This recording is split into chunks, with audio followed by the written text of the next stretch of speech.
Hello दोस्तों, नमस्ते, प्रणाम। अपने यूट्यूब चैनल पे आप सभी लोग का स्वागत, वंदन, अभिनंदन करती हूँ। जितने यूट्यूब फैमिली देख रही है, मैं सभी लोग का पैर छू के प्रणाम करती हूँ, आशीर्वाद की कामना करती हूँ। दोस्तों, आप लोग के बीच बहुत ही प्यारा लचारी गीत लेकर आई हूँ, रास्ते बता गीत है। जैसा भी लगेगा कमेंट में जरूर बताइएगा। चैनल पर नए हैं तो चैनल को सब्सक्राइब करें, शेयर करें, ज़्यादा से ज़्यादा अपनी बड़ी बहन का सपोर्ट करें। दोस्तों, आइए सुनाते हैं लचारी गीत। अंगूर वाली बगिया ना जइबा राजा, अंगूर वाली बगिया ना जइबा राजा, अंगूर वाली बगिया ना जइबा राजा, अंगूर वाली बगिया ना जइबा राजा।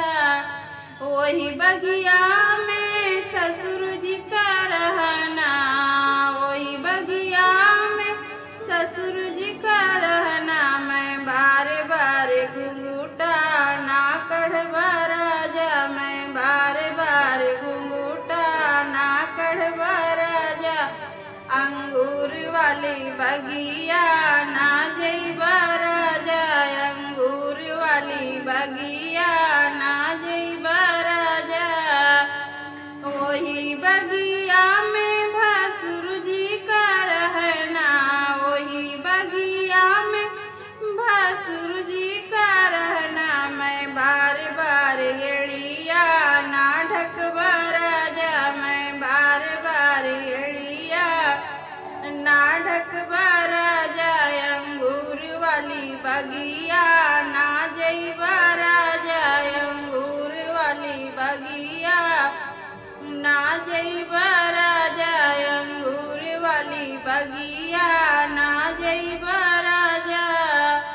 वही बगिया में देवर जी का रहना, वही बगिया में देवर जी का रहना।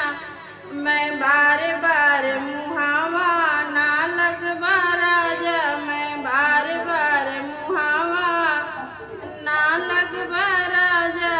अंगूर वाली बगिया ना जइबा राजा, अंगूर वाली बगिया ना जइबा राजा। तो ये हमारा गीत कैसा लगा कमेंट में जरूर बताइएगा। धन्यवाद।